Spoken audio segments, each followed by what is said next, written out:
Hello, friends. It's Carrie from Stretch TV, and today we are live on YouTube.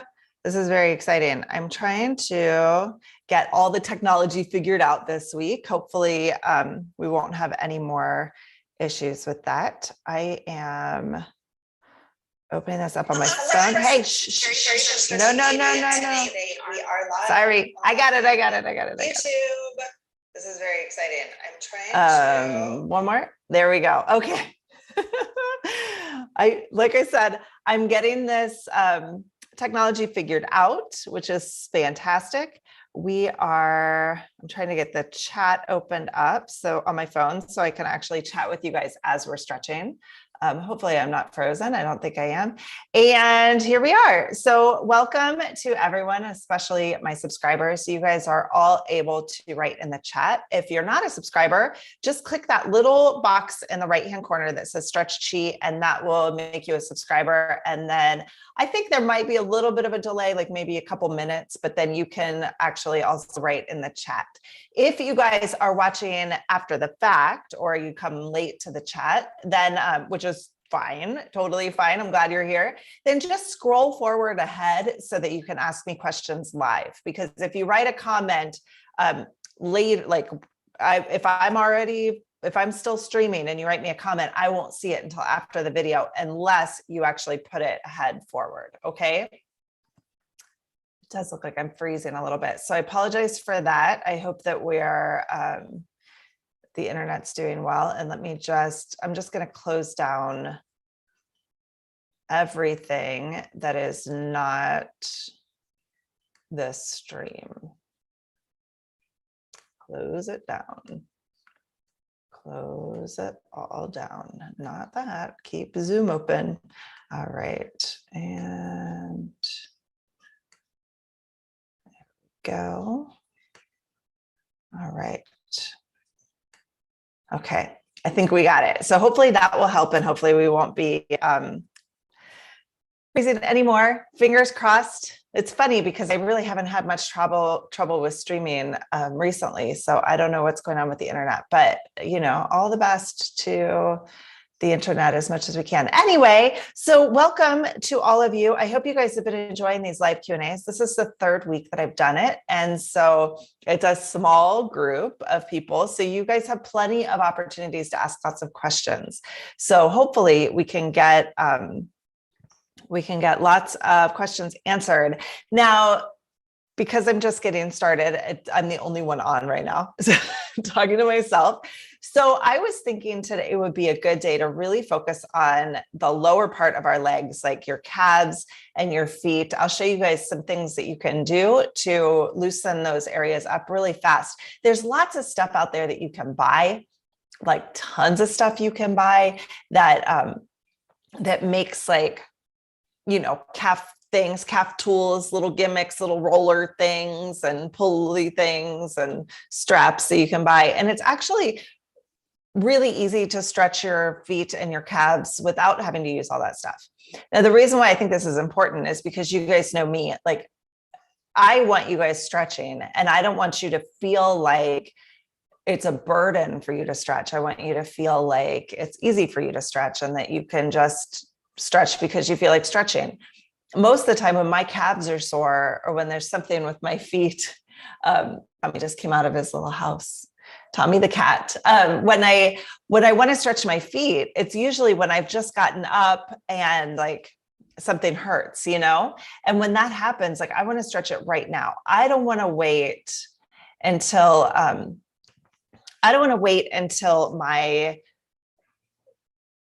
I can get down on the mat and like strap my foot into a tool or a band or something. Like, I just want to stretch, you may be at work, you may be just getting out of the car, you might be on an airplane, like who knows? But most of the time you're not going to be able to use all the funny gimmicky things that, you've spent tons of money on to stretch out your Achilles tendon, right? So let's actually do some footwork, some calf work. Now, I'm just going to move back. Hopefully you guys can see me okay. The first thing that I do, this is kind of gimmicky, but not really. This is actually a gift from one of my clients because he had really tight feet. And we've been working on his, his lower body, his legs, his upper body, everything. As a golfer.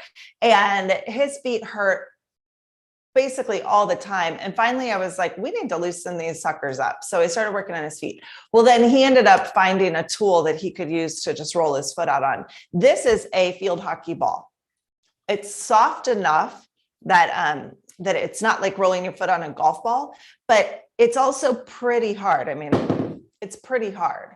So it actually can get into the nooks and crannies in a good way. I like this better than the rolly foot things because the rolly foot things are like straight, it's almost like here, like I don't want to roll my foot on the foam roller. It's nice, except that it's like a straight plane sort of on my foot that actually is curved in funny ways. So I want to have something that's also curved. It helps. These things are cheap. Field hockey ball, lacrosse ball. If you're Irish, a hurling ball would work just fine. If you know what that is, give me a thumbs up. I'm a big fan of the hurling. So this is one of the best things that I love. And I know I said no gimmicks, but like you guys can find a ball somewhere in your house, right? The dog's ball, right? I know, clean it off first. Hi, Tommy, you want to play? Oh, wait, I need that. Give me that back. So also helpful. I actually had to search all over the place for this ball this morning because the cats had it. So I just rolled this out. Now, the reason why I love to do this is because it hits all sorts of points. Now, if you look up reflexology online, like a reflexology foot chart, you'll see that, Tommy, you're blocking the camera of my foot. You'll see that your entire body is in your feet. It's so cool. It's like there are all these different points. They've actually like mapped it out. So when you put your feet like this, it looks like a little human. So like this is your head and these are your shoulders, and these are your knees, and this is your low, like it really should be like your low back. It's not like your feet, but this is like where sciatica is on the outside of your feet here. And then all your organs are in here. Your lungs are up in here, right? And then up here is like your sinuses and your toes. So like when your sinuses are bugging you, you can just rub your toes. It's really awesome. I need that, I'll tell you. I mean, anyway, so you can take the ball and roll it. And the reason why I love the ball as opposed to all other gimmicks is that you can throw it in your briefcase, right? You can take it with you to work. You can take it on an airplane. You can take it when you're on vacation, just throw it in your bag, it's not a hard thing to do. And I actually love to roll my feet out on an airplane because you get so much like fluid and your feet get tight and it just really helps with the circulation. So like I said before, a field hockey ball, a lacrosse ball, a hurling ball, if you want to be super cool or super nerdy like me, it doesn't matter. Just find what works the best for you. Even a tennis ball is okay, or a racquet ball.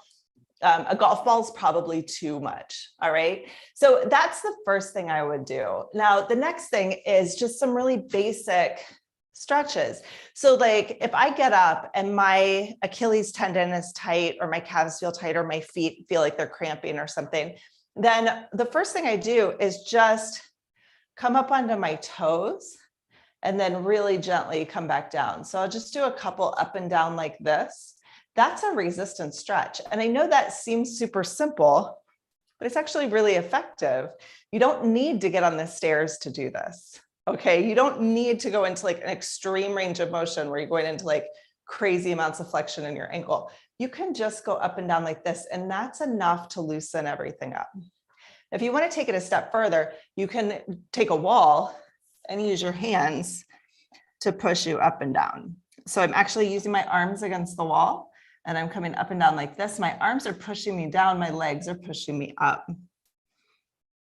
Now your calves have a lot of different layers and angles and like, there's a lot of stuff going on.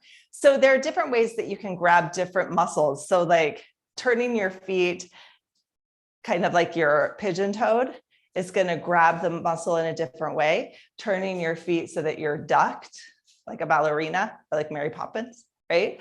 That's going to change it and grab a different part of the muscle. So I feel this more on the inner part of my calves. I also feel like going all the way up into my glutes. Ooh, that was a nice one, actually. I would probably stick there. Feel that on my left side a lot.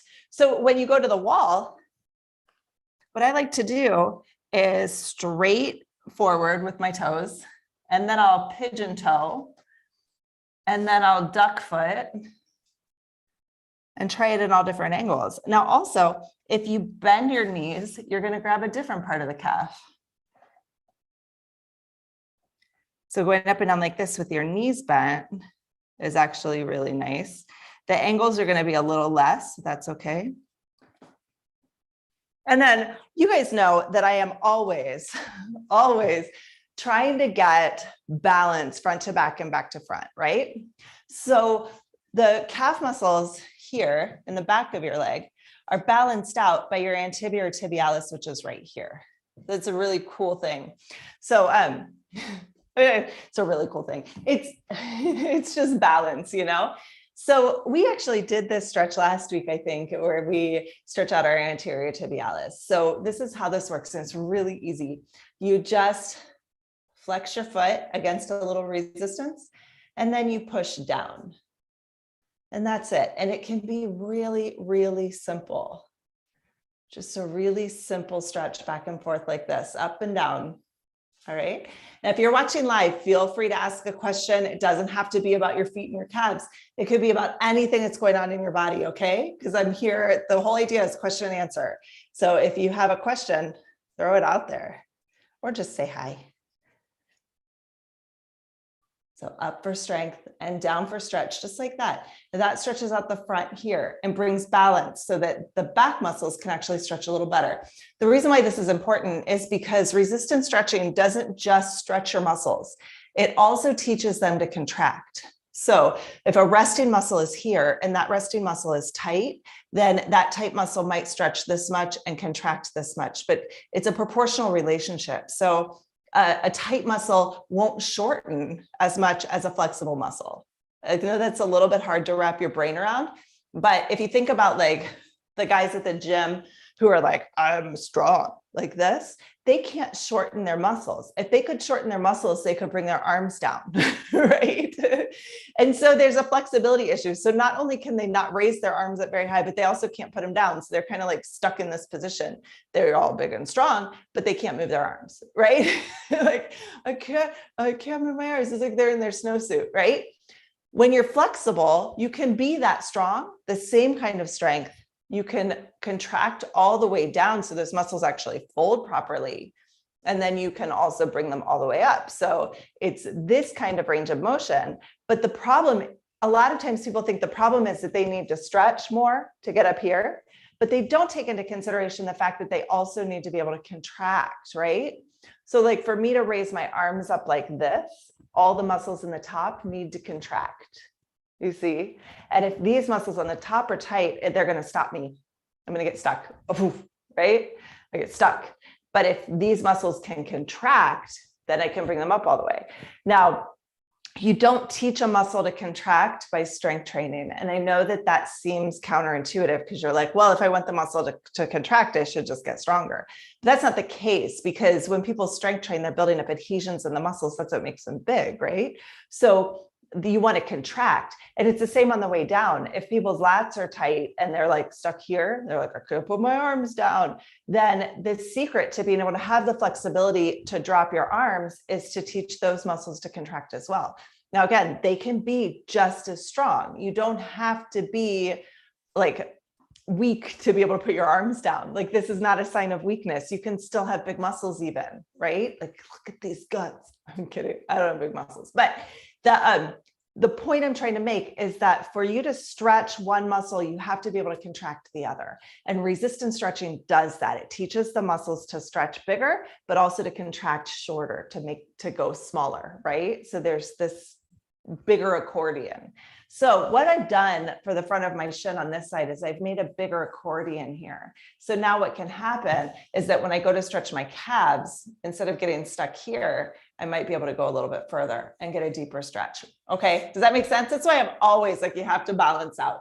You have to problem solve. And that's what the problem solving formula is all about. So let's do the other side. You come up for strength and down for stretch. Now, again, it doesn't really matter that I'm not getting to a full range of motion. Like I'm not taking my foot all the way up and down like this. All I'm doing is retraining that muscle to shorten better. Okay. And that happens from here, from the top when I resist and push down. It happens at the very beginning there. Okay. So now that I've done that, I can come back up and maybe just up and down like this, right? Just real simple, pigeon-toed, duck foot, right? Real easy. But I can also go to the wall and get a deeper stretch here. So I'm going to go up and down, real basic. Then I'm going to go out so that I'm pigeon-toed, my heels are out. And then I'm going to bring my heels together. And here we go. And now what I notice, because I've changed things, I've adapted in a different way, is that that feeling that I was having on my left calf here is gone. Like it's totally fine now, you know? So what would be interesting at this point too, is to grab your ball again. It got soccered over there. We had a little cat soccer game. And then to see if the pain is different in your foot now. Can you find a different place that's tight, or does it feel more productive? Does it feel like, to me, it's a little more intense, but that means that I actually feel like I'm getting into the muscle a little bit better. It's so nice, isn't it? All right, I'm going to do the other side too.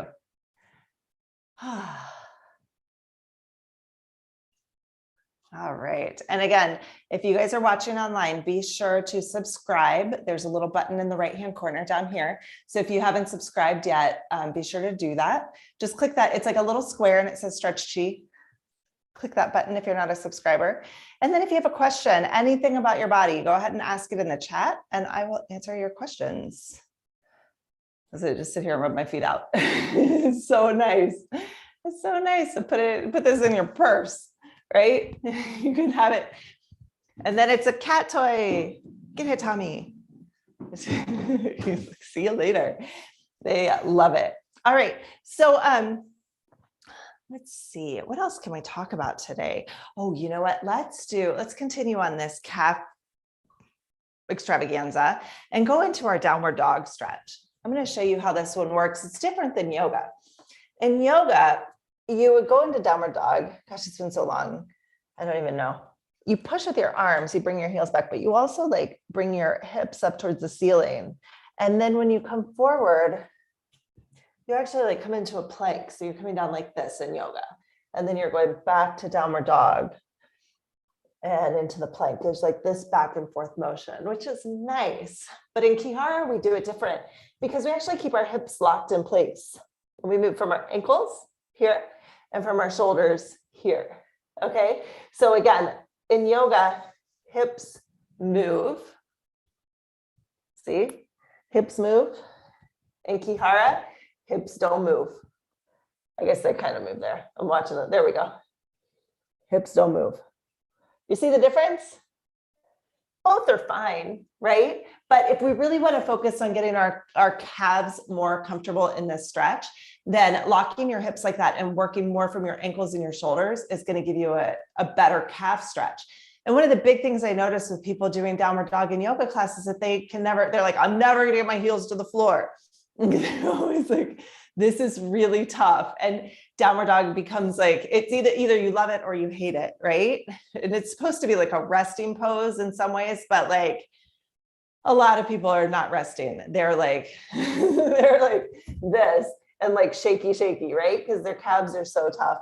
So how would you do this if you had really tight calves? Well, first off, you want to start in a position where your heels are up off the floor and you can get your legs straight. I don't care if you're like this, okay? Doesn't matter. Get your legs straight, okay? On your toes. Your heels are not on the floor, okay? Then from here, push up on your toes as high as you can, and then use your arms to push you back down to the place where you feel is good stretch. And then you come right back up. So it doesn't matter if your downward dog looks like this. It doesn't matter, okay? It could be like this, all right? You want to find the place that feels the best to you. So up is strength, and you use your arms to push you down for your stretch. Getting that nice stretch through your calves. And then again, pigeon toe and see how that feels. And then duck foot and see how that feels. And then bend your knees and see how that feels. It's different. Notice that I'm not straightening my knees. They're like locked in place. My hips are still locked. Totally different, right? Now here's where you can get a fascia stretch. Now fascia, to this point, we've been stretching muscle, right? You can feel the muscle burn. You can feel the muscle shortening and lengthening. But there's actually a different way to stretch your fascia. And so this is how you would do the fascia stretch. Start with your knees bent. You don't have to have your heels on the floor, obviously. And then from here, push with your arms, lift your glutes up towards the air to straighten your knees. And that's a fascia stretch. It's going to feel totally different. It doesn't feel warm. It feels more like your whole leg, kind of like a sheath stretching. It'll feel like if you were stretching out saran wrap or something. And that's how you would do fascia. Pretty simple, actually. Not terribly complicated. But I think a lot of times people think if they just do downward dog long enough that their calves are going to open up. And the thing is that like you actually have to add movement. Your body has to learn to adapt. When you just hold a stretch forever, like if I just held in downward dog forever, I would just feel uncomfortable forever. It doesn't really help you make change, like permanent change and adaptable change. It's kind of amazing. I was teaching a class once and this woman was like, if my heels ever touch the ground, it'll be a miracle. She was like, I'll be like ecstatic if I ever touch the floor. And I was like, well, okay, let's see what happens. So we did the stretch and like within 10 repetitions, I heard her, she was like, oh my goodness, her heels on the floor. I was like, that's a really awesome thing. Like fantastic. I think I'm just noticing. The thing that I cannot figure out as far as cameras go is this part when I can get this usually, but it's the back and forth that makes everything crooked. The last thing I want to talk about, because last week we talked a lot about building habits and how to build habits. Now, like I said before, if you have to like get your whole world situated to stretch, you're not really going to do it. You're not really going to enjoy it. And if you miss a day, you're going to feel bad about it. And, like nobody has like an hour every day to stretch, like even me, I love stretching. I don't have that kind of time. And I don't want to spend my whole life stretching. I don't want to spend hours every day. Like we have enough other stuff to do, right? I have like my life to live and like other things I want to learn and do. So I really just want my body to feel as good as possible all the time. And so that means that when I do feel tightness, I want to be able to stretch that tightness out right away. Now, that comes from a lot of different things. It comes from knowledge. So first off, you have to know what stretches to do. Second, you need to be able to do them quickly and easily, right? You need to be able to say like, well, if my calves hurt, this is what I do when my calves hurt and it works, right? So you have to have kind of that knowledge, and that's what I'm here for, to help you learn that kind of stuff. But also, you have to kind of like create these little pockets of time, right? And it could be like a 2-minute thing. That's why all my videos that come out on Saturday mornings, not the lives, these are longer, but all the videos that come out on Saturday mornings are only like, it's 2 minutes of stretching tops. There's a little bit of talking extra on there. So each video is like, most videos are under 5 minutes long, which is real short. And the stretch itself is like, doesn't take long at all. So if you have this arsenal of stretches that you can do in a short period of time, then you don't really have any excuses to like avoid the stretch, right? Like you don't have to say like, oh, I really should stretch, but I'll do it when I get home. Or like, I really have to sit down and like put on my computer and turn on a video and do the whole process. It doesn't have to be that way. It can be. I have plenty of stuff, plenty of resources. There's a whole set of classes you can do. Like I have my top live classes of 2021 up. So I think maybe it's the top live classes of all time. I don't remember, but I have that playlist on my channel. Those stretches are, those videos are all like 45 minutes to an hour long. I also have a full online course that is Stretch 101, which takes you from basically like not being mobile at all. Like you could even be like using a cane to walk. I mean, it's so simple. Stretch T 101 starts you from the very beginning and builds you up slowly. And then it leads into Stretch T 201, which is all problem solving. And then Stretch T 301, which is all like building your flexibility and strength and like testing your limits. And then 401 is like like putting it all together with the mind body connection. I haven't started filming those yet, so I haven't, it's not quite solidified yet, but I'm well into 301. So so there's plenty of options there. That's all. I'll put the link in the description for you guys. But the whole point is that I want you to be able to do these stretches in a short period of time. And the reason why is because I've been doing a lot of research on how to build habits, how to build healthy habits, but how to build habits in general, like just what works, what doesn't. And last week we talked about like building the mindset of being the type of person that you're trying to build the habit of. So like you showing up here on Saturday mornings makes you the type of person that stretches, regardless of whether you're actually stretching or regardless of whether you're showing up every week or whatever, or whether you stretch every day, it doesn't matter. You're already like in the process, right? And then kind of defining yourself as more of an active person, like saying like, I want to feel younger. I do feel younger. I want to feel great. That's really important. Now, the other thing that's really important is to break your habits down into really attainable chunks. So like 2 minutes is like the perfect number, because 2 minutes is something that like I could right now, if I had something to do during the live video, could be like, give me 2 minutes, guys, and you'd be fine. And I could do it and come right back. I mean, nobody cares, right? So like, I mean, maybe if I left for 2 minutes, you log off, but you know what I mean? Like if I was at work or something and I was like, hey guys, can you give me 2 minutes and do a few stretches and then go off and do your thing? Like, you know, it's that simple. You could do 2 minutes on your lunch break, because if your lunch break, even if your lunch break is a half an hour, you still could find 2 minutes in a half hour. You totally could. We spend easily 2 minutes a day scrolling through TikTok. I mean, don't lie, you know you do. We all do. It's those little dogs with the buttons that talk. I can't help it. I watch them like crazy. Anyway, the point is you can find 2 minutes in your day to build this new habit to become a more healthy person. Now, what's really cool about this 2 minute thing is that when you can find 2 minutes, you can usually find a little bit more. So what I teach piano lessons too. You guys know I've been a pianist since I was 4 years old, so going on 40 years almost. And I love teaching piano, and I found that the best way to get little kids to practice, I mean, they hate it. If you say like, you have to practice a half hour every day, it never works. If I say to the kids, you need to practice 2 minutes every day, that's it. You know what they do? They practice a half hour every day, because once you get started, it's easy to keep going, right? Like once you start the process, you're already there. You're already doing it. And before you know it, that 2 minutes turns into 5 minutes or 10 minutes, or, you know, who knows how long. It may be you like scrolling through a bunch of videos, or like really learning how to use your body in a different way.